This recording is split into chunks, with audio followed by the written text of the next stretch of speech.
as expected, as expected, a lot of people had issues with Nikki Glaser Golden Globe monologue.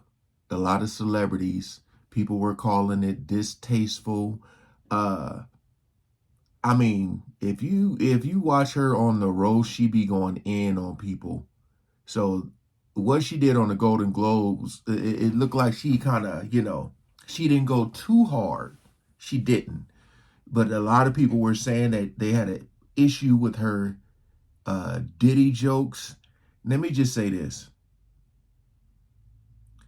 The Golden Globes, or let's just say any show where there's going to be like a comedian and he or she is going to be calling people out, making them feel uncomfortable because, these celebrities are up on these pedestals so high that when people start to call them out on things, it brings them down to reality, to our world. And they don't want to be here. They want to be up there looking down. A lot of them, I ain't saying all, but a lot of them do. You can see their faces when jokes are being told, how uncomfortable they look. A lot of them don't laugh. They'll gasp. And it's because we fall in love with the character they portraying, the role they're playing. But we don't actually know these people, the real person, all right? That's why a lot of times you see them in public. You may call them by their name from your favorite show or movie they're in instead of their real name. So Nikki Glaser tells the jokes she didn't use at the Golden Globes on the Howard Stern show. I don't know how much of this I can show. Just like the Golden Globes, what y'all don't know is I tried to upload that video the regular way and it got blocked. Like nobody could see it. That's why I had to put her picture over it. Might have to do the same thing with this. This is actually number 10 on trending. So let's see what she has to say. We ain't gonna waste no more time. Let's jump right into it. I would be remiss if I didn't ask you what jokes you left out of your monologue. Some of these would get pitched and we're like, we can't say that on CBS. Oh, we cannot say that to these people's faces. So I'd go move it to the Stern file. Like we can do it on Stern. And it's so nice because at some point you go, stop pitching these. We can't do them on CBS, but now there was a place for them. So, it's such an incredible honor to be here at the Golden Globes, Hollywood's 7th most important night. The Golden Globes is the only show where you can see the biggest stars in movies and television joined together with the same goal, getting out of here tonight before Dax Shepard asked them to do his podcast. That's and great. think of it, this is the last time all of you will be in the same room together until the Diddy trial.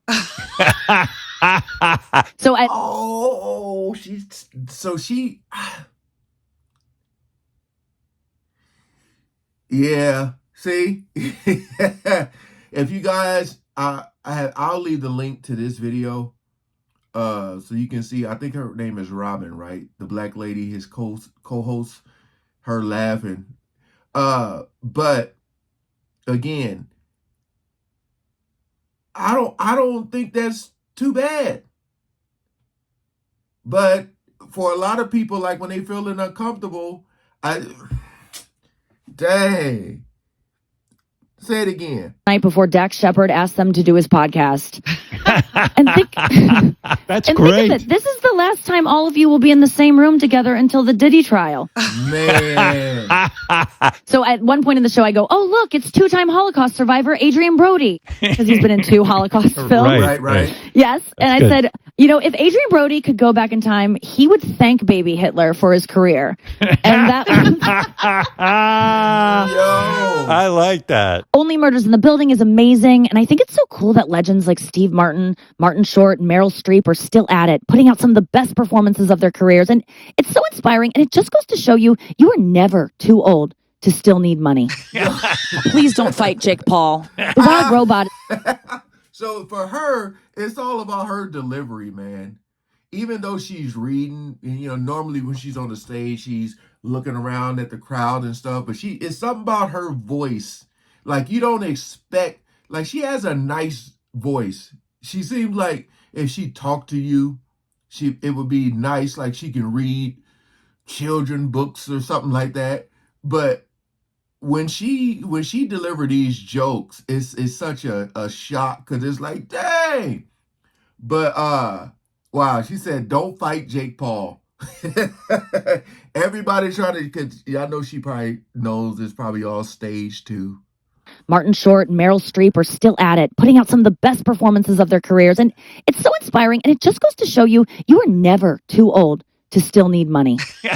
Please don't fight Jake Paul. Yeah. The Wild Robot is nominated tonight. And by that, I mean Nicole Kidman after 2 white wines. I wish we could have done that, but it's just, if she makes a face, I think she would have been cool with it, but you never know. Right. Damn. Daniel Craig is nominated for his performance in Queer, which is a movie and not just what my Uncle Chucky calls Wicked. I really liked that one.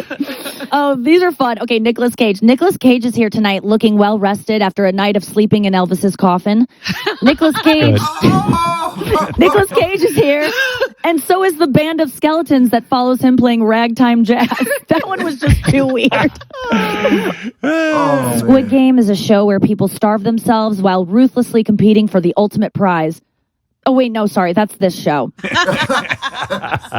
I love when you come in and do this. And I really like this idea that when you're working on something like this, that you have a Stern file. Literally called the Stern good. file in a Google Doc and going through, and you just write SF next to the jokes that were going to go in it. And yeah, it was a Fantastic. joy for me and my team.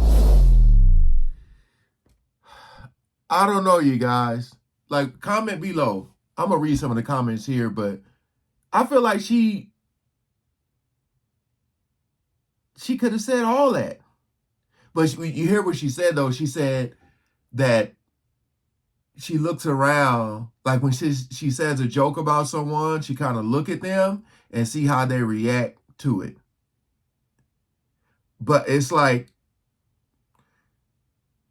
people are very uncomfortable with the truth. That's the issue here, you know, especially when you have a comedian delivering it the way that she does.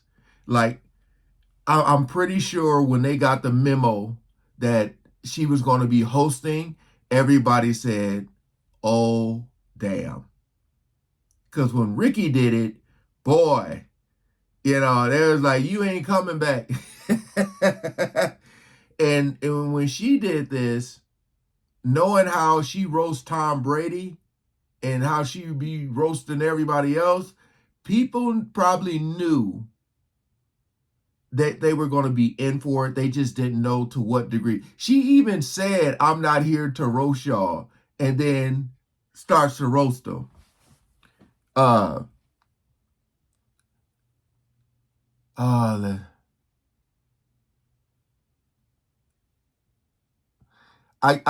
Please, well, people are just repeating. Someone said the wild robot joke would have killed everybody in the room. I do get that vibe from Nicole Kidman, though. She seems kind of a little AI-ish. But yeah, I had seen a comment someone was talking about the Ariana Grande because I was talking about how Nikki Glaser said, hold my finger.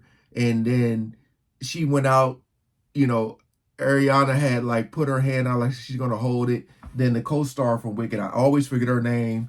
They started to hold each other's finger. And everybody had talked about, they have this weird connection vibe with them or whatever. And they said, a lot of people were saying that Ariana will morph into the person she's like hanging out with because they both look like, I don't know, man. It don't look healthy.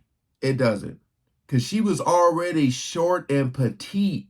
And now you can see her damn thoughts. She's so damn, like her neck. It just, I don't know. But yeah, man, I feel like all these jokes she would have had said would have been fine. But we'll see. We'll see because I don't know how many times you get to host, you know, if they want to keep bringing you back or if they want to switch it up. But I thought she went pretty mild on them. So I just had to check this out because, like I said, she made people talk about like they felt uncomfortable. It's like, come on, man. All right. Peace out. Thanks for watching.